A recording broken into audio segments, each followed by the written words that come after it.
Halo teman-teman dan Bapak Ibu, izinkan saya membuka presentasi ini dengan sedikit berpantun ya. Tapi sebelum itu, apa boleh saya meminta tolong untuk dijawab dengan kata cakep? Boleh. Wah, terima kasih ya. Yuk kita mulai. Kemarin pergi, sekarang jumpa.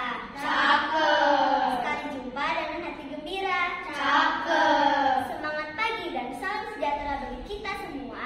Dan semoga presentasi ini membawa berkat melimpah. Amin. Kami adalah kelompok Anekur yang beranggotakan saya Jason Fosta, Nimala, Joshua, Krisna, dan Maxi. Pada pagi ini kami berkesempatan untuk menjelaskan mengenai doa syukur dan gereja, akan dikenal dengan doa syukur agung. Pasti teman-teman tidak asing lagi ya dengan istilah itu. Nah, untuk lebih jelasnya, yuk simak penjelasan dari kelompok kami. Teman-teman, apa sih pengertian dari doa syukur agung itu? Doa syukur agung merupakan doa ungkapan rasa syukur dan pengudusan atas persembahan roti dan anggur kepada Bapa.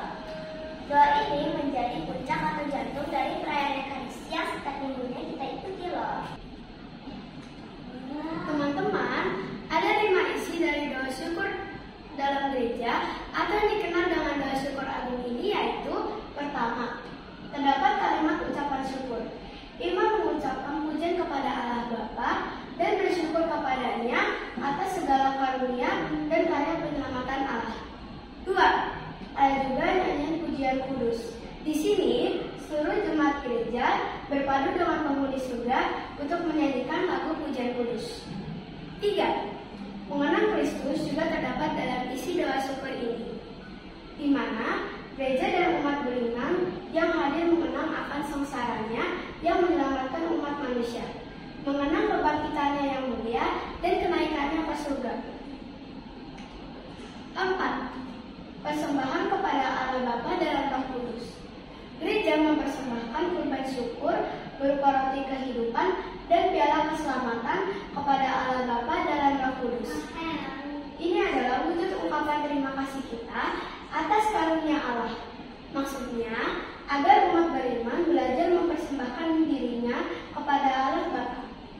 5. Permohonan kepada Allah.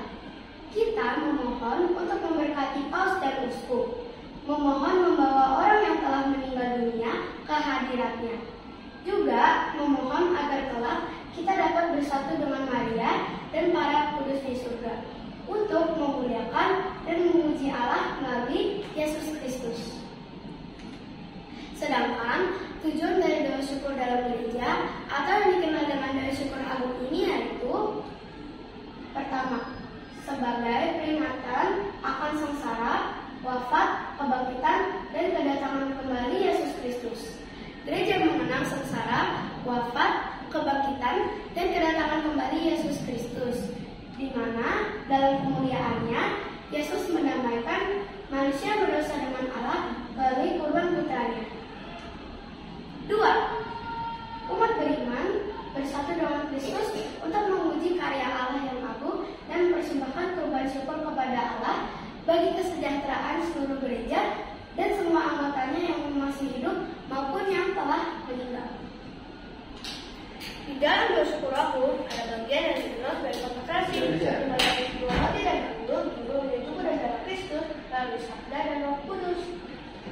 Kehadiran Yesus menjadi momen yang sakral dan kudus, karena saat itulah Yesus hadir sepenuhnya dalam tubuh dan darahnya, jiwa dan serta kodrat ilahinya.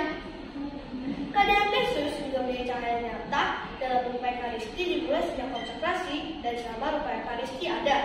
Saat konsekrasi, sebaiknya umat melakukan tangannya dan memandang posisi yang diangkat oleh